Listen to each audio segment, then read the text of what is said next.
ಎಲ್ಲರೂ ನಮಸ್ಕಾರ. ಇವತ್ತು ಎಸ್ ಎಸ್ ಸಿ ಜಿ ಡಿ 2024ರ ಟೆಂಟೇಟಿವ್ ವೇಕೆನ್ಸೀಸ್ ರಿಲೀಸ್ ಮಾಡಿದೆ. ಸೊ ಈ ಟೆಂಟೇಟಿವ್ ವೇಕೆನ್ಸಿಯಲ್ಲಿ ಕರ್ನಾಟಕಕ್ಕೆ ಎಷ್ಟು ಹುದ್ದೆಗಳು ಇವೆ ಅನ್ನೋ ಮಾಹಿತಿಯನ್ನು ಕೊಟ್ಟಿದೆ. ಸೊ ಆ ಮಾಹಿತಿಯನ್ನು ಇವತ್ತು ನಿಮ್ಮ ಜೊತೆ ಈ ವಿಡಿಯೋದಲ್ಲಿ ಹಂಚ್ಕೊಳ್ತಾ ಇದ್ದೀನಿ.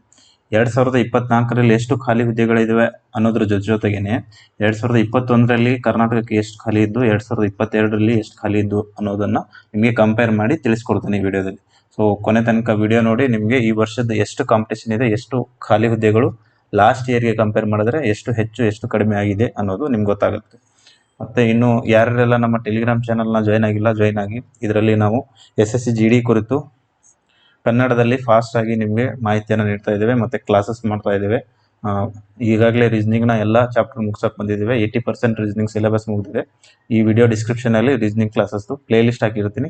ಯಾರೆಲ್ಲ ಫಸ್ಟ್ ಟೈಮ್ ಈ ನಮ್ಮ ಚಾನಲ್ಗೆ ಬಂದಿದ್ದೀರಾ ಸೊ ಅದರ ಕುರಿತು ನೋಡ್ಕೊಳ್ಳಿ. ನಾವು ಮ್ಯಾಥ್ಸು, ರೀಸನಿಂಗು, ಇಂಗ್ಲೀಷ್ ಕ್ಲಾಸಸ್ಸು ಈ ಯೂಟ್ಯೂಬ್ ಚಾನಲಲ್ಲಿ ಮಾಡ್ತಾ ಇದ್ದೇವೆ. ಸೊ ನಮ್ಮ ಯೂಟ್ಯೂಬ್ ಚಾನಲ್ ಜೊತೆ ನೀವು SSC GD ಎಕ್ಸಾಮ್ ಮುಗಿಯೋ ತನಕ ಇದ್ದರೆ ಖಂಡಿತ ನಿಮಗೆ ಹೆಚ್ಚಿನ ಅಂಕಗಳನ್ನು ಪಡೆಯಲು ನಾವು ಸಹಾಯ ಮಾಡ್ತೇವೆ. ಸೊ ಇನ್ನು 2024ರಲ್ಲಿ ಕರ್ನಾಟಕಕ್ಕೆ ಎಷ್ಟು ಹುದ್ದೆಗಳು ಖಾಲಿ ಇದ್ದಾವೆ ಫೋರ್ಸ್ ವೈಸ್ ಅನ್ನೋದನ್ನ ನೋಡೋಣ. ಅಂದರೆ BSF ಅಲ್ಲಿ ಕರ್ನಾಟಕಕ್ಕೆ ಎಷ್ಟು ಖಾಲಿ ಇದ್ದಾವೆ, CSF ಅಲ್ಲಿ ಎಷ್ಟು ಖಾಲಿ ಇದ್ದಾವೆ, CRPF ಅಲ್ಲಿ, SSB ಅಲ್ಲಿ, ITBP ಅಲ್ಲಿ ಮತ್ತು ಅಸ್ಸಾಂ ರೈಫಲ್ಸ್ ಅಲ್ಲಿ. ಸೊ ಈ ರೀತಿ ಒಟ್ಟು ಎಷ್ಟು ಖಾಲಿ ಇದ್ದಾವೆ ಅನ್ನೋದನ್ನ ನೋಡೋಣ. ಫಸ್ಟ್ BSF ಅಲ್ಲಿ ಜನರಲ್ ಅವ್ರಿಗೆ 45 ಖಾಲಿ ಇದಾವೆ. ಇಲ್ಲಿ BSF ಇದೆ. ಸೊ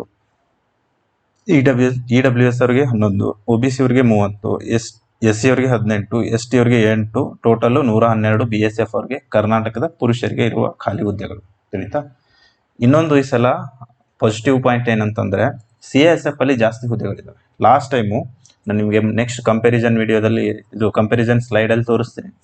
CSF ಲಾಸ್ಟ್ ಟೈಮು 50,000 ಹುದ್ದೆಗಳು ಕರೆದಿದೆ. ಈ ಸಲ 26,000 ಕರೆದಿದ್ದಾರಲ್ಲ ಆಲ್ ಇಂಡಿಯಾ. ಲಾಸ್ಟ್ ಟೈಮ್ 55,000 ಕರೆದಿದ್ದಾರೆ. ಅದರಲ್ಲಿನೂ CSF ಇಷ್ಟು ಹುದ್ದೆಗಳು ಕರ್ನಾಟಕಕ್ಕೆ ಸಿಕ್ಕಿರಲಿಲ್ಲ. 55,000 ಕರೆದಾಗ್ನೂ 247 ಹುದ್ದೆಗಳು CSFಗೆ ಸಿಕ್ಕಿರಲಿಲ್ಲ. ಸೊ ಈ ಸಲ ಯಾರ್ಯಾರೆಲ್ಲ CSFನ ಫಸ್ಟ್ ಟಾರ್ಗೆಟ್ ಅಂದರೆ ಫಸ್ಟ್ ಪ್ರಿಫರೆನ್ಸ್ ಆಗಿ ಕೊಟ್ಟಿದ್ದೀರಾ, ನಿಮಗೆ ಇದು ಗೋಲ್ಡನ್ ಚಾನ್ಸ್.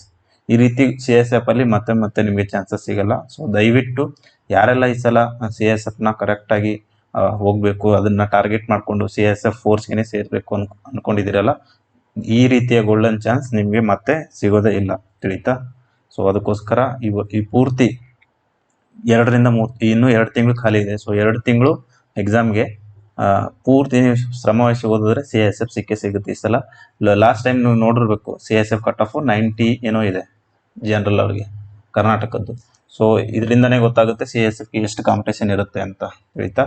ಸೊ ಈ ಸಲ ಅಷ್ಟು CSFಗೆ ಜಾಸ್ತಿ ಹುದ್ದೆಗಳು ಇರೋದ್ರಿಂದ ಸೊ ಜಾಸ್ತಿ ಜನ ಸೆಲೆಕ್ಟ್ ಆಗೋ ಚಾನ್ಸಸ್ ಇದೆ. ಸೊ ಅದಕ್ಕೋಸ್ಕರ ನೀವು ಇನ್ನೂ ಸ್ವಲ್ಪ ಜಾಸ್ತಿ ಎಫರ್ಟ್ ಹಾಕಿದ್ರೆ CSF ಸಿಗುತ್ತೆ.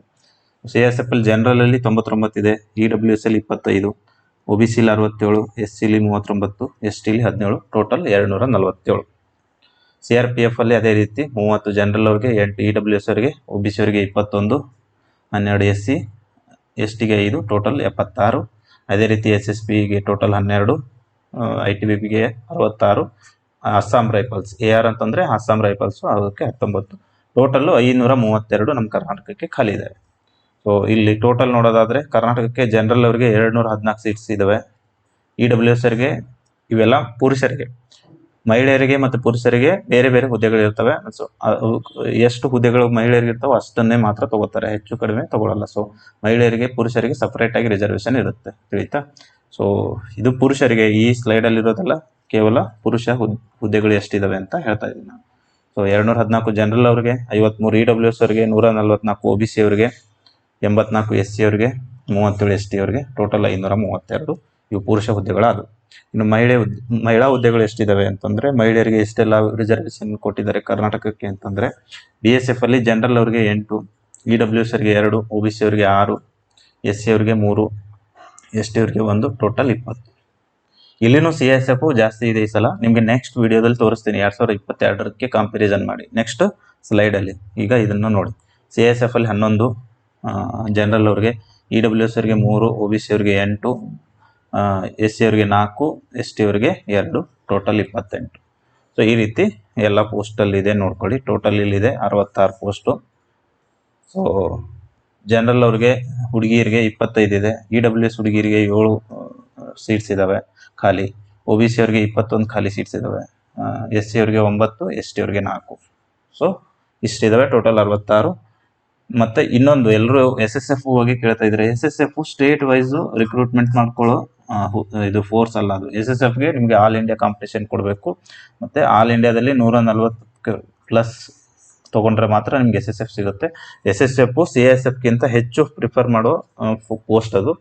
ಬಟ್ ಅದನ್ನ ನೀವು ಪಡಿಬೇಕಂತಂದ್ರೆ 160ಕ್ಕೆ 145ಕ್ಕಿಂತನೂ ಜಾಸ್ತಿ ತೆಗೆದ್ರು ಕೆಲವೊಂದ್ಸಲ ಸಿಕ್ಕಿಲ್ಲ ಲಾಸ್ಟ್ ಇಯರ್ ಮತ್ತು ಅದಕ್ಕಿಂತ ಲಾಸ್ಟ್ ಇಯರ್. ಸೊ ಅದಕ್ಕೋಸ್ಕರ ಅದಕ್ಕೆ ಹೆವಿ ಕಾಂಪಿಟೇಷನ್ ಇರುತ್ತೆ. ಯಾಕಂದ್ರೆ ಅದು ಇಡೀ ಆಲ್ ಇಂಡಿಯಾದಲ್ಲಿ 222 ಪುರುಷರಿಗೆ 74, ಮಹಿಳೆಯರಿಗೆ ಟೋಟಲ್ 296 ಪೋಸ್ಟು. ಈ 296 ಪೋಸ್ಟಿಗೆ ಯಾರೆಲ್ಲ ಅಪ್ಲಿಕೇಶನ್ ಹಾಕಿದ್ರಲ್ಲ ಎಲ್ಲರೂ, ಇರೆಸ್ಪೆಕ್ಟಿವ್ ಅವರ್ ಸ್ಟೇಟ್, ಯಾವ ಸ್ಟೇಟಿಗೆ ಏನು ಸಂಬಂಧ, ಅದು ಸ್ಟೇಟ್ ವೈಸ್ ವೇಕೆನ್ಸಿ ಅಲ್ಲ.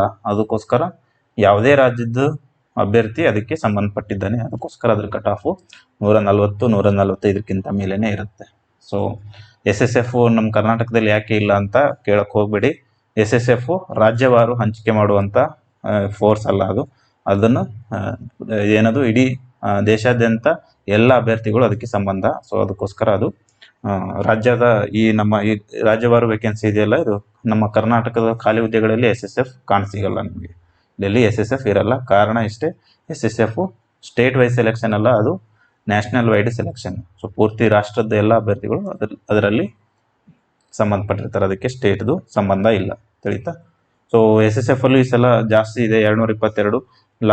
ಲಾಸ್ಟ್ ಟೈಮು 50,000ದಲ್ಲಿ ಬರೀ 190 ಇತ್ತು. ಸೊ ಈ ಸಲ 26,000ದಲ್ಲಿ 222, ಅಂದರೆ 296 ಟೋಟಲ್ ಹುಡುಗಿ ಹುಡುಗ ಸೇರಿ. ಸೊ 296 ವೇಕೆನ್ಸೀಸ್ ಇದ್ದಾವೆ. ಸೊ ಇದನ್ನ ನೀವು ಅಪರ್ಚುನಿಟಿ ಅಂತಾನೆ ಅನ್ಕೋಬಹುದು. ಮತ್ತೆ ಇನ್ನೊಂದು 11,000 CISF ಅವ್ರಿಗಿದೆ. ಸೊ ಇದನ್ನು ಕೂಡ ಬೆಸ್ಟ್ ಚಾನ್ಸು. ಲಾಸ್ಟ್ ಇಯರು ಈ ರೀತಿ 50,000 ಕರೆದಾಗ 11,000 ವೇಕೆನ್ಸಿ CISF ಅಲ್ಲಿ ಸಿಕ್ಕಿರಲಿಲ್ಲ. ಇನ್ನು ಕಂಪ್ಯಾರಿಸನ್ ಮಾಡೋದಾದ್ರೆ ಕರ್ನಾಟಕದ್ದು 2024ಕ್ಕೆ ಮತ್ತು 2022ಕ್ಕೆ ಕಂಪ್ಯಾರಿಸನ್ ಮಾಡೋದಾದ್ರೆ, 2024ರಲ್ಲಿ 532 ಕರೆದಿದ್ದಾರೆ, ಈಗ ತಾನೇ ನಿಮ್ಗೆ ಹೇಳಿದೆ. 2022ರಲ್ಲಿ ಪುರುಷರಿಗೆ ಇದು 1127 ಸೀಟ್ಸ್ ಇದ್ದು, ತಿಳಿತಾ? 1127 ಸೀಟ್ಸ್ ಇದ್ದು ಈ ಸಲ ಅದೇ ಕಡಿಮೆ ಆಗಿದೆ, 532. ಕಾರಣ ಲಾಸ್ಟ್ ಟೈಮ್ ಇಲ್ಲಿ 55,000 ಟೋಟಲ್ ಹುದ್ದೆಗಳಿದ್ದು, ಇದಕ್ಕೆ ಆಲ್ ಇಂಡಿಯಾ. ಈಗ ಇದು 26,000ಕ್ಕೆ ಬಂದಿದೆ. ಸೊ 55,000ದಲ್ಲಿ 1127 ಕರ್ನಾಟಕಕ್ಕಿದ್ದು, ಈ ಸಲ 26,000ದಲ್ಲಿ 532 ಕರ್ನಾಟಕಕ್ಕಿವೆ. ತಿಳಿತಾ? ನೀವು ಬೇಕಾದ್ರೆ ಈ ರೀತಿ ಕಂಪ್ಯಾರಿಸನ್ ಮಾಡ್ಕೊಂಡು ನೋಡ್ಬೋದು.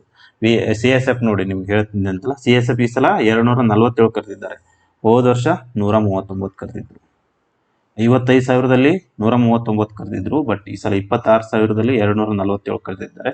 ಸೊ ಈ ಸಲ CISFಗೆ ನಿಮಗೆ ಹೆಚ್ಚಿನ ಸೀಟ್ಸ್ ಸಿಕ್ಕಿದ್ದಾವೆ. ಸೊ ಯಾರೆಲ್ಲ CISF ಫಸ್ಟ್ ಪ್ರಿಫರೆನ್ಸ್ ಕೊಟ್ಟಿದಿರಲ್ಲ ಅವರು ಇನ್ನೊಂದು ಸ್ವಲ್ಪ ಹಾರ್ಡ್ ಏನದು ನಿಮ್ಮ ಪ್ರಯತ್ನದಲ್ಲಿ ಇನ್ನೊಂದು ಸ್ವಲ್ಪ ಶ್ರಮ ಹಾಕಿದ್ರೆ ನೀವು ಇಷ್ಟಪಡೋ ಫೋರ್ಸು ನೀವು ಸೇರ್ಕೋಬೋದು.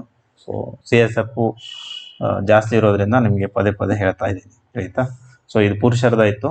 ನೀವು ನೋಡಿ, ಇದನ್ನ ನಾನು ಬೇಕಾದರೆ ಟೆಲಿಗ್ರಾಮಲ್ಲಿ ನಮ್ಮ ದಿ ಟಾರ್ಗೆಟ್ ಅಂಡ್ ಟೆಲಿಗ್ರಾಮ್ ಚಾನಲಲ್ಲಿ ಇದರದ್ದು ಈ ಫೋಟೋನು ಹಾಕ್ತೀನಿ, ಅಲ್ಲಿ ನೀವು ಕರೆಕ್ಟಾಗಿ ನೋಡ್ಕೋಬೋದು. ಇದನ್ನೆಲ್ಲ ಎಕ್ಸ್ಪ್ಲೈನ್ ಮಾಡೋದಕ್ಕಿಂತ ನೋಡಿ, BSFಗೆ ಈ ವರ್ಷ 45 ಸೀಟ್ ಇದೆ ಜನರಲ್ಗೆ. ಲಾಸ್ಟ್ ಇಯರು 178 ಇತ್ತು. ಲಾಸ್ಟ್ ಇಯರ್ ಟೋಟಲ್ 456 BSF ಇದ್ರೆ, ಈ ಸಲ ಬರೀ 112 ಇದೆ ಕರ್ನಾಟಕಕ್ಕೆ. ಸೊ ನೀವು ಕಂಪ್ಯಾರಿಸನ್ ಮಾಡ್ಕೋಬೋದು ಲಾಸ್ಟ್ ಇಯರು ಈ ವರ್ಷ. ಸೊ BSF ಕಟ್ ಆಫ್ ಎಷ್ಟು ನಿಲ್ಬೋದು ಅನ್ನೋದು ಇದ್ರ ಮೇಲೆ ಅಂದಾಜು ನಿಮ್ಗೆ ಸಿಗುತ್ತೆ. ತಿಳಿತಾ? ಇನ್ನು 2024ರ ಮಹಿಳೆಯರದು ಮತ್ತು 2022ರ ಮಹಿಳೆಯರದ ಖಾಲಿ ಹುದ್ದೆಗಳ ಇದು ಏನದು ಕಂಪ್ಯಾರಿಸನ್. ಇದರಲ್ಲಿ 50 ಅಂತ ಹೇಳಿದ್ನಲ್ಲ, 55,000 ಹುದ್ದೆಗಳು ಕರೆದಿದ್ರು. ಸೊ ಅದಕ್ಕೋಸ್ಕರ 192 ಇದ್ದು ಒಟ್ಟು ಹುದ್ದೆಗಳು ಕರ್ನಾಟಕಕ್ಕೆ ಮಹಿಳೆಯರಿಗೆ. ಈ ಸಲ 66 ಇದೆ. ಕಾರಣ ಈ ಸಲ ಬರೀ 26,000 ಕರೆದಿದ್ದಾರೆ.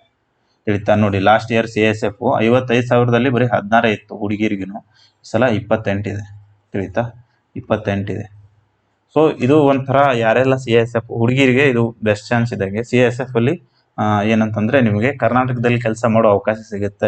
ಬೆಂಗಳೂರು ಮೆಟ್ರೋದಲ್ಲಿ, ಅಥವಾ ಬೆಂಗಳೂರು ಏರ್ಪೋರ್ಟು, ಚೆನ್ನೈ, ಮುಂಬೈ, ಹೈದರಾಬಾದ್. ಸೊ ಕರ್ನಾಟಕಕ್ಕೆ ಸಮೀಪವಾಗಿರೋ ಸಿಟಿಲೇ ಕೆಲಸ ಮಾಡೋಕೆ ಅವಕಾಶ ಸಿಗುತ್ತೆ. ಸೊ ಯಾರೆಲ್ಲ SSC GD ಟಾರ್ಗೆಟ್ ಮಾಡ್ಕೊಂಡು ಓದ್ತಾ ಇದ್ದೀರಾ ಹುಡುಗಿರು, ಸೊ ಇದು ಬೆಸ್ಟ್ ಚಾನ್ಸ್ ನಿಮಗೆ. CISF ಸಿಕ್ಕರೆ ಇಲ್ಲಿ ಕರ್ನಾಟಕದ ಸಮೀಪದಲ್ಲೇ ಕೆಲಸ ಮಾಡೋಕ್ಕೆ ಅವಕಾಶ ಸಿಗುತ್ತೆ.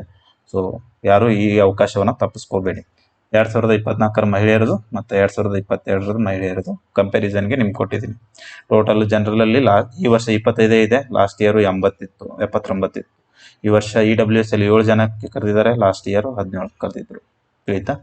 ಇದು ಕಂಪ್ಯಾರಿಸನ್ಗೆ ನಿಮಗೆ ಈ ವರ್ಷದ್ದು ಇದು ಮತ್ತೆ 2022ರಲ್ಲಿ ಅಂದ್ರೆ ಲಾಸ್ಟ್ ರಿಕ್ರೂಟ್ಮೆಂಟ್ SSC GDದು. ಅದನ್ನ GD 2022 ಅಂತ ಕರೀತಾರೆ, ಯಾಕಂದ್ರೆ ಅದು 2023ರಲ್ಲಿ ನಡೆದಿದ್ರು. ನೋಟಿಫಿಕೇಶನ್ ಅಲ್ಲಿ ಅದನ್ನ ಯಾವ ರೀತಿ ಕರೀತಾರಲ್ಲ ಅದೇ ರೀತಿ ನಾವು ಕರಿಬೇಕು. ತಿಳಿತಾ?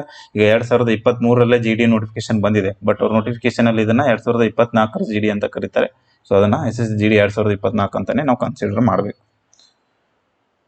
ಇನ್ನು 3 ವರ್ಷದ್ದು 2021, 2022 ಮತ್ತೆ 2024 ಈ 3 ವರ್ಷಗಳಲ್ಲಿ ಯಾವ್ಯಾವ ರೀತಿ ಹುದ್ದೆಗಳ ಬದಲಾವಣೆ ಆಗಿದೆ ನೋಡಿ. 2021ರಲ್ಲಿ ಇದು ಪುರುಷರಿಗೆ, ಇದನ್ನು ಮತ್ತೆ ಹೇಳ್ತಾ ಇದ್ದೀನಿ, ಪುರುಷರದ್ದು ಬೇರೆ ಇದೆ, ಮಹಿಳೆಯರದು ಬೇರೆ ಇದೆ, ಮಹಿಳಾ ಅಭ್ಯರ್ಥಿಗಳದ್ದು ಬೇರೆ ಇದೆ. ತಿಳಿತಾ?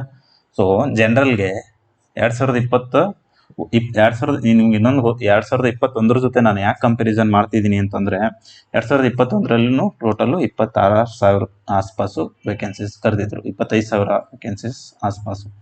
ಇಲ್ಲಿನೂ ಈಗ 25,000 26,000 ಕರೆದಿದ್ದಾರೆ. ಸೊ ಅದಕ್ಕೋಸ್ಕರ ಕಂಪೇರ್ ಮಾಡಿದ್ರೆ ನಿಮ್ಗೆ ಗೊತ್ತಾಗುತ್ತೆ. ಜನರಲ್ಗೆ 270 ಕರೆದಿದ್ರು ಲಾಸ್ಟ್ ಇಯರ್, ಈ ಸಲ 214 ಇದೆ. ಇದು ಏನಿದು 2022ರಲ್ಲಿ 442 ಇತ್ತು, ಯಾಕಂದ್ರೆ ಇಲ್ಲಿ ಟೋಟಲ್ ಆಲ್ ಇಂಡಿಯಾ 55,000 ಪೋಸ್ಟ್ ಇತ್ತು. ಸೊ ಈಗ ಸಿಮಿಲರ್ ಯಾವುದು 2021 ಮತ್ತು 2024. 2021ರಲ್ಲಿ ಎಷ್ಟಿತ್ತು ಟೋಟಲ್ ನಂಗೆ ಕರೆಕ್ಟಾಗಿ ನೆನಪಿಲ್ಲ, ಅದು ಒಂದು 27,000 28,000 ಇತ್ತು ಅನ್ಸುತ್ತೆ. ಬಟ್ ಆದ್ರೂ ಅಲ್ಲಿ 674 ಸೀಟ್ ಸಿಕ್ಕಿತ್ತು, ಇದರಲ್ಲಿ 532 ಸೀಟ್ ಸಿಕ್ಕಿದೆ. ಇದು ಇನ್ನೂ ಜಾಸ್ತಿ ಆಗೋ ಚಾನ್ಸಸ್ ಇರುತ್ತೆ. ಇದು ಟೆಂಟೇಟಿವ್ ಹೇಳಿದ್ನಲ್ವಾ, ಇಲ್ಲಿ ಅವರು ಟೆಂಟೇಟಿವ್ ಅಂತಾನೆ ಬಿಡ್ತಾರೆ. ಟೆಂಟೇಟಿವ್ ವೇಕೆನ್ಸೀಸ್, ಟೆಂಟೇಟಿವ್ ಅಂತಂದ್ರೆ ತಾತ್ಕಾಲಿಕ ಅಂತಂದ್ರೆ ಟೋಟಲ್ ಆಗಿ 26,000 ಜಾಸ್ತಿ ಆದ್ರೆ ನಮ್ದು ಜಾಸ್ತಿ ಆಗುತ್ತೆ ಆಟೋಮೆಟಿಕ್. ಅದಕ್ಕೋಸ್ಕರ ಅಂದ್ರೆ ಇದು 26,000 ಇದ್ಬಿಟ್ಟು ನಮ್ದು ಅಷ್ಟೇ ಕರ್ನಾಟಕದಷ್ಟೇ ಹೆಚ್ಚಾಗೋದು ಈ ರೀತಿ ಆಗಲ್ಲ. ಬಟ್ ಆ 26,000ದಲ್ಲಿ ಏನಾದ್ರೂ ಹೆಚ್ಚು ಕಡಿಮೆ ಆಯ್ತು ಅಂದ್ರೆ 26ರಿಂದ ಅದನ್ನ ಮತ್ತೆ 40,000 50,000 ಹೆಚ್ಚು ಮಾಡಿದ್ರೆ ಇದರಲ್ಲೂ ನಿಮ್ಗೆ ಹೆಚ್ಚಿಗೆ ಕಡಿಮೆ ಆಗಕ್ಕೆ ನೋಡ್ಬೋದು. ತಿಳಿತಾ? ಸೊ ಇದು ಫಸ್ಟ್ಗೆ ಬಿಟ್ಟಾಗ ಇದರಲ್ಲಿನೂ 580 ಪೋಸ್ಟೇನೆ ಇತ್ತು. ಆಮೇಲೆ ಒಂದು 3,000 4,000 ಪೋಸ್ಟ್ ಜಾಸ್ತಿ ಮಾಡಿದಾಗ ಇದರಲ್ಲಿ ಮತ್ತೆ ಒಂದು 70ರಿಂದ 80 ಪೋಸ್ಟ್ ಆ್ಯಡ್ ಆಗಿ 674 ಆಗಿತ್ತು 2021ರಲ್ಲಿ. 2024ರಲ್ಲಿ ಈಗ ಸದ್ಯಕ್ಕೆ ಪುರುಷರಿಗೆ 532 ಕರೆದಿದ್ದಾರೆ. ನೋಡೋಣ ಮುಂದೆ ಇದನ್ನ ಜಾಸ್ತಿ ಮಾಡಿದ್ರೆ ನಿಮ್ಗೆ ಅದನ್ನು ತಿಳಿಸ್ತೀವಿ. ಜಾಸ್ತಿ ಮಾಡಲಿಲ್ಲ ಅಂತಂದ್ರೆ ಇಷ್ಟೇ ಇದೆ ಅಂತ ಓದ್ಕೊಳ್ಳಿ. ಜನರಲ್ ಅವ್ರಿಗೆ ನೋಡ್ಕೊಳ್ಳಿ 214, EWS ಅವರಿಗೆ 53, 144. ಇದಕ್ಕೆ ಕಂಪ್ಯಾರಿಸನ್ ಮಾಡಿಕೊಂಡು ಕಟ್ ಆಫ್ಗಳನ್ನ ಅದೇ ರೀತಿ ನೋಡ್ಕೊಳ್ಳಿ. ಇನ್ನೊಂದು 2025ರಲ್ಲಿ ಯಾವುದೇ ಏಜ್ ರಿಲ್ಯಾಕ್ಸೇಷನ್ ಇರಲಿಲ್ಲ. 2022ರಲ್ಲಿ 3 ವರ್ಷ ಏಜ್ ರಿಲ್ಯಾಕ್ಸೇಷನ್ ಇತ್ತು. 3 ವರ್ಷ ಅಂತಂದ್ರೆ 26 ವರ್ಷದವರು ಎಕ್ಸಾಮ್ ಬರೆದಿದ್ರು ಜನರಲ್ ಅಲ್ಲಿ. ತಿಳಿತಾ? ಜನರಲ್ ಅಲ್ಲಿ 26 ವರ್ಷದವರು ಎಕ್ಸಾಮ್ ಬರೆದಿದ್ರು. 1997 ಇಂದ ಜನರಲ್ ಅವರು ಲಾಸ್ಟ್ ಇಯರ್ ಬರೆದಿದ್ದು ಇದರಲ್ಲಿ 1997 ಅವರು ಎಲಿಜಿಬಲ್ ಇದ್ರು. ಈ ವರ್ಷ 1997ದವರು OBC ಅವರೇ ಎಲಿಜಿಬಲ್ ಇಲ್ಲ ಈ ವರ್ಷ. ತಿಳಿತಾ? ಬರೀ ನೀವು ಪೋಸ್ಟ್ ಕಡಿಮೆ ಆಗಿರೋದನ್ನ ನೋಡ್ಕೊಂಡ್ಬಿಟ್ಟು ಕಟ್ ಆಫ್ ಜಾಸ್ತಿ ಆಗುತ್ತೆ ಅಂತ ಇದು ಥಿಂಕ್ ಮಾಡಕ್ ಹೋಗ್ಬೇಡಿ. ಈ ವರ್ಷ ಏಜ್ ಲಿಮಿಟ್ ಇಲ್ಲ. ಈ ವರ್ಷ ಜನರಲ್ ಅವರು ಲಾಸ್ಟ್ ಇಯರ್ 97ದವ್ರು ಇದ್ರು. EWS ಇದು OBC ಅವರಂತೂ 94 ಇಂದ ಇದ್ರು. ಈ ಸಲ 4 ಬ್ಯಾಚಸ್ ಒಮ್ಮೆ ಖತಮ್ ಆಯ್ತು. ಜನರಲ್ ಅಂತೂ 2001ಕ್ಕೆ ಬಂತು, 1998ಗೆ OBC ನಿಂತಿದೆ. ಅಂದ್ರೆ 1998 ಇಂದ ಈ ಕಡೆ ಇರೋರು ಮಾತ್ರ ಅಪ್ಲಿಕೇಶನ್ ಹಾಕ್ಬೋದು. ಆಯ್ತಾ? ಸೊ ಈ ಸಲ 1997 ಅವರು OBC ಅವರಿಗೆ ಅಪ್ಲಿಕೇಶನ್ ಹಾಕಕ್ಕೆ ಅವಕಾಶ ಇಲ್ಲ. ಲಾಸ್ಟ್ ಇಯರ್ 1997 ಜನರಲ್ ಇದ್ರು ಅಪ್ಲಿಕೇಶನ್ ಹಾಕಿದ್ರು, ಸೆಲೆಕ್ಟ್ ಆಗಿದ್ದಾರೆ, ಈಗ ಫೋರ್ಸ್ ಅಲ್ಲೂ ಇದ್ದಾರೆ. ಸೊ ಅದಕ್ಕೋಸ್ಕರ ಹೇಳ್ತಾ ಇದ್ದೀನಿ. ಪೋಸ್ಟ್ ಕಡಿಮೆ ಆಗಿದೆ ಕಂಪೇರಿಟಿವ್ಲಿ. ನೋಡಿ ಎಷ್ಟು ಕಡಿಮೆ ಆಗಿದೆ, 1100 ಅಂದ್ರೆ ಅರ್ಧ ಕಡಿಮೆ ಆಗಿದೆ. ಅಷ್ಟೇ ಜನ ಅಪ್ಲಿಕೇಶನ್ ಹಾಕೋರ್ ಸಂಖ್ಯೆಯಲ್ಲಿ ಕಡಿಮೆ ಆಗಲ್ಲ, ಬಟ್ ಕಾಂಪಿಟೇಷನ್ ಅಂದ್ರೆ ನೋಡಿ, ಈಗ 97 ಬಾರ್ ಅಂತಿದ್ರೆ 97-98ರಲ್ಲಿ ಹುಟ್ಟಿದವರು ಆಗಿದ್ರೆ ಅವ್ರು ಖಂಡಿತ ಅವರಿಗೆ ಸ್ವಲ್ಪ ಕಾಂಪಿಟೇಟಿವ್ ಎಕ್ಸಾಮ್ ಫೀಲ್ಡ್ ಅಲ್ಲಿ ಒಂದು ಸ್ವಲ್ಪ ಕಾನ್ಫಿಡೆನ್ಸ್ ಬಂದಿರುತ್ತೆ, ಅಥವಾ ಮತ್ತೆ ಏನಾದ್ರು ಇಷ್ಟು ವರ್ಷ ಓದಿದ್ರಿಂದ ಅವ್ರಿಗೆ ಇದು ಬಂದಿರುತ್ತೆ. ಬಟ್ ಈಗ ಇರೋದು ನಿಮ್ಗೆ 2001ರಿಂದ ಈ ಕಡೆ ಇರೋ ಹುಡುಗರು ಜನರಲ್ ಅವ್ರಿಗೆ. ಸೊ 2001ರಿಂದ ಈ ಕಡೆ ಇರೋರು, ಸೊ ಅಂದ್ರೆ ಇವರಿಗೆ ಸ್ವಲ್ಪ ಕಾಂಪಿಟೇಟಿವ್ ಫೀಲ್ಡ್ ಅಲ್ಲಿ ಎಕ್ಸ್ಪೀರಿಯನ್ಸ್ ಕಡಿಮೆ ಇರುತ್ತೆ. ಸೊ ಆಟೋಮೆಟಿಕ್ ಆಗಿ ಕಟ್ ಆಫ್ ಅಲ್ಲಿ ಸ್ವಲ್ಪ ಕಡಿಮೆ ನೋಡೋಕ್ ಸಿಗ್ಬಹುದು ನಿಮ್ಗೆ. ತಿಳಿತಾ? 2072ಕ್ಕಿಂತ ಕಡಿಮೆ ಅಂತೂ ಆಗಲ್ಲ. 2072 ಅಂತೂ ಮಿನಿಮಮ್ ಇರುತ್ತೆ, ಅದಕ್ಕಿಂತ ಜಾಸ್ತಿ ಹೆಚ್ಚು ಕಡಿಮೆ ಇನ್ನೊಂದು ಏನು, ಕಟ್ ಆಫ್ದು ಎಲ್ಲರೂ ಕಟ್ ಆಫ್ ಕೇಳ್ತಾ ಇರ್ತೀರಾ. ಕಟ್ ಆಫ್ ಎದ್ರ ಮೇಲೆ ಡಿಪೆಂಡ್ ಆಗುತ್ತೆ? ಕ್ವಶನ್ ಪೇಪರ್ ಮೇಲೆ ಡಿಪೆಂಡ್ ಆಗುತ್ತೆ. ನಿಮ್ಗೆ ನೋಡಿದ್ರೆ ನೀವು 2021 ಕ್ವಶನ್ ಪೇಪರು ಟಫ್ ಇತ್ತು 22ಕ್ಕಿಂತ ಕಂಪೇರ್ ಮಾಡಿದ್ರೆ. ಅದಕ್ಕೋಸ್ಕರ ಅಲ್ಲಿ ಎಷ್ಟೆಷ್ಟು ಕಡಿಮೆ ನಿಂತಿತ್ತು ಅಂತಂದ್ರೆ 25ಕ್ಕೆ ನಿಂತಿತ್ತು EWS 100ಕ್ಕೆ. ಸೊ ಕ್ವಶನ್ ಪೇಪರ್ ಮೇಲೆ ಡಿಪೆಂಡ್ ಆಗ್ತಾ ಇರುತ್ತೆ. ಸೊ ಸದ್ಯಕ್ಕೆ ನಿಮ್ಗೆ ಇದು ಮಾಹಿತಿ ಇರಲಿ, ಯಾವ ರೀತಿ ಕಾಂಪಿಟೇಷನ್ ಇದೆ ಮತ್ತೆ ಎಷ್ಟು ಖಾಲಿ ಹುದ್ದೆಗಳಿದಾವೆ ನಿಮ್ಗೆ ಗೊತ್ತಾಗ್ಲಿ ಅಂತ ಹೇಳಿದ್ದು. ಇದು ಪುರುಷರದಾಯ್ತು, ನಾನು ಇಷ್ಟ ತನಕ ಇದರಲ್ಲಿ ಹೇಳಿದ್ದು. ಇನ್ನು ಇದು ಮಹಿಳೆಯರದಲ್ಲಿ ನೋಡಿ, 2024ರಲ್ಲಿ ಜನರಲ್ ಅವ್ರಿಗೆ 25 ಇದೆ, 2021ರಲ್ಲಿ 35 ಇತ್ತು. ನಿಮ್ಗೆ ಗೊತ್ತಿರಲಿ, ಇಲ್ಲಿ 25,000 ಆಸ್ಪಾಸ್ ಕರೆದಿದ್ರು, ಇಲ್ಲಿ 26,000 ಆಸ್ಪಾಸು, ಇಲ್ಲಿ 55,000 ಆಸ್ಪಾಸು. ಸೊ ಯಾವ ರೀತಿ ಇದೆ 2021ರಲ್ಲಿ, 22ರಲ್ಲಿ ಮತ್ತು 24ರಲ್ಲಿ ಅನ್ನೋದನ್ನ ನೋಡ್ಕೊಳ್ಳಿ. ಸೊ ಎಷ್ಟು ಕಡಿಮೆ ಆಗಿದೆ? 20 ಹುದ್ದೆಗಳು ಕಡಿಮೆ ಆಗಿದೆ. 86 ಇತ್ತು 2021ರಲ್ಲಿ, ಈಗ 66 ಆಗಿದೆ. ಸೊ ಅದೇ ರೀತಿ ನಿಮ್ಮ ಇದರಲ್ಲಿ ಏನದು, ನಿಮ್ಮ ಪ್ರಿಪ್ರೇಷನಲ್ಲಿನೂ ನೀವು ಚೇಂಜಸ್ ಮಾಡಿಕೊಂಡು ಫಾಸ್ಟಾಗಿ ಸೀರಿಯಸ್ ಆಗಿ ಓದಕ್ಕೆ ಶುರು ಮಾಡಬೇಕು. ಯಾಕಂತಂದರೆ ಈ ಸಲ ಹುದ್ದೆಗಳು ಕಡಿಮೆ ಇದ್ದಾವೆ. ಒಂದೇದು ನಾನು ಅಡ್ವಾಂಟೇಜಸ್ ಡಿಸ್ಅಡ್ವಾಂಟೇಜಸ್ ಹೇಳ್ತೀನಿ. ಲಾಸ್ಟ್ ಇಯರ್ ಮತ್ತು ಈ ವರ್ಷ ಕಂಪ್ಯಾರಿಸನ್ ಮಾಡಿದ್ರೆ ನೋಡಿ, 2022ಕ್ಕಿಂತ 2021ಕ್ಕೆ ಅರ್ಧಕ್ಕಿಂತ ಜಾಸ್ತಿ, ಇದಂತೂ 3 ಪಟ್ಟು, ಹುಡುಗಿಯರಲ್ಲಂತೂ 3 ಪಟ್ಟು ಹುದ್ದೆಗಳು ಕಡಿಮೆ ಆಗಿವೆ. ಒಂದು ಡಿಸ್ಅಡ್ವಾಂಟೇಜು. ಇನ್ನೊಂದು, ಕನ್ನಡದಲ್ಲಿ ಎಕ್ಸಾಮ್ ಇದೆ. ಲಾಸ್ಟ್ ಇಯರ್ ಇಂಗ್ಲೀಷಲ್ಲಿ ಇದ್ರೂ ಎಲ್ಲರೂ ಬರ್ತಿದ್ರು, ಈ ಸಲ ಕನ್ನಡದಲ್ಲಿದೆ. ಸೊ ಕಾಂಪಿಟೇಷನ್ ಲೆವೆಲ್ ಹೆಚ್ಚಾಗುತ್ತೆ. ಸೊ ಎರಡು ಕಾರಣದಿಂದ ಕಾಂಪಿಟೇಷನ್ ಹೆಚ್ಚಾಗುತ್ತೆ. ಇನ್ನೊಂದು ಒಳ್ಳೆಯ ಕಾರಣ ಏನು ಅಂತಂದ್ರೆ, ಅಂದ್ರೆ ಇದು ಡಿಸ್ಅಡ್ವಾಂಟೇಜ್ ಅಂತ ಹೇಳಕ್ಕಾಗಲ್ಲ, ಬಟ್ ಇದು ಒಂದು ನೆಗೆಟಿವ್ ಪಾಯಿಂಟು. ಇನ್ನೊಂದು ಪಾಸಿಟಿವ್ ಪಾಯಿಂಟ್ ಏನಂತಂದ್ರೆ, ನಿಮ್ಗೆ ಓದೋರಿಗೆ 2024ರಲ್ಲಿ, 2022ರಲ್ಲಿ 3 ವರ್ಷ ಏಜ್ ರಿಲ್ಯಾಕ್ಸೇಷನ್ ಇತ್ತು, ಈ ವರ್ಷ ಇಲ್ಲ ಅನ್ನೋದಷ್ಟೇ. ಸೊ ಇದೊಂದು ಪಾಸಿಟಿವ್ ಪಾಯಿಂಟ್ ಬಿಟ್ರೆ ಉಳಿದಿದ್ದೆಲ್ಲ ನೆಗೆಟಿವೇ ಇದೆ. ಕಟ್ ಆಫ್ಗೆ ಕನ್ಸಿಡರ್ ಮಾಡಿ ಹೇಳ್ತಾ ಇರೋದು ನಾವು. ಕನ್ನಡದಲ್ಲಿ ಎಕ್ಸಾಮ್ ಬರೆಯೋದ್ರಿಂದ ಯಾರು ಪ್ರಯತ್ನಶೀಲರಿದ್ದೀರಿ ಅವರಿಗೆ ಅವಕಾಶ ಸಿಗುತ್ತೆ. ಸೊ ಅದನ್ನ ಕನ್ನಡದಲ್ಲಿ ಇರೋದ್ರಿಂದ ಕಟ್ ಆಫ್ ಜಾಸ್ತಿ ಆಗುತ್ತೆ ಅಂತ ಹೇಳ್ಬೋದು. ಅದು ನೆಗೆಟಿವ್ ಪಾಯಿಂಟ್ ಅಂತ ಕನ್ಸಿಡರ್ ಮಾಡೋಕ್ಕಾಗಲ್ಲ. ಸೊ ನಿಮಗೆ ಕನ್ನಡದಲ್ಲಿ ನಾನು ಕ್ಲಾಸಸ್ಸು ಮಾಡ್ತಾ ಇದ್ದೀನಿ, ಮತ್ತು ಮಟೀರಿಯಲ್ಸು ಕೊಡ್ತಾ ಇದ್ದೀನಿ. ಆ್ಯಪ್ ಬಗ್ಗೆನೂ ನಾನು ನಿಮಗೆ ಶೀಘ್ರದಲ್ಲೇ ಎಲ್ಲ ಮಾಹಿತಿಯನ್ನು ನೀಡ್ತೀನಿ ಅಂತ ಹೇಳ್ತಾ ಇವತ್ತಿನ ಕ್ಲಾಸ್ ಮುಗಿಸ್ತಾ ಇದ್ದೀನಿ. ಯಾರೆಲ್ಲ ನಮ್ಮ ಟೆಲಿಗ್ರಾಮ್ ಚಾನಲ್ ಜಾಯ್ನ್ ಆಗಿಲ್ಲ, ಜಾಯ್ನ್ ಆಗಿ, ಮತ್ತು ನಮ್ಮ ಯೂಟ್ಯೂಬ್ ಚಾನಲ್ನ ಸಬ್ಸ್ಕ್ರೈಬ್ ಮಾಡ್ಕೊಳ್ಳಿ. ಇದರಲ್ಲಿ ನಾವು ಕ್ಲಾಸಸ್ ಈಗಾಗಲೇ ರೀಸನಿಂಗ್ದು 80% ಸಿಲೆಬಸ್ ಮುಗಿಸಿದ್ವಿ. ನಾಳೆ ಏನಷ್ಟರಲ್ಲಿ ಪೂರ್ತಿ ಮುಗ್ಸಕ್ಕೆ ಟ್ರೈ ಮಾಡ್ತೀವಿ, ಉಳಿದಿರುವ ಎಲ್ಲ ಚಾಪ್ಟರ್ಸ್ದು. ಸೊ ನಾವು ಹೇಳಿರೋ ರಿಲೆವೆಂಟ್ ಆಗಿ ನೀವು ಪ್ರಾಕ್ಟೀಸ್ ಮಾಡಿದರೆ ಖಂಡಿತ ಟಾರ್ಗೆಟ್ 100ನ ರೀಚ್ ಮಾಡ್ಬೋದು ಅಂತ ಹೇಳ್ತಾ ಇವತ್ತಿನ ಕ್ಲಾಸ್ ಮುಗಿಸ್ತಾ ಇದ್ದೀನಿ. ಎಲ್ಲರೂ ಇಲ್ಲಿ ತನಕ ಕೇಳಿದ್ದಕ್ಕೆ ಧನ್ಯವಾದಗಳು.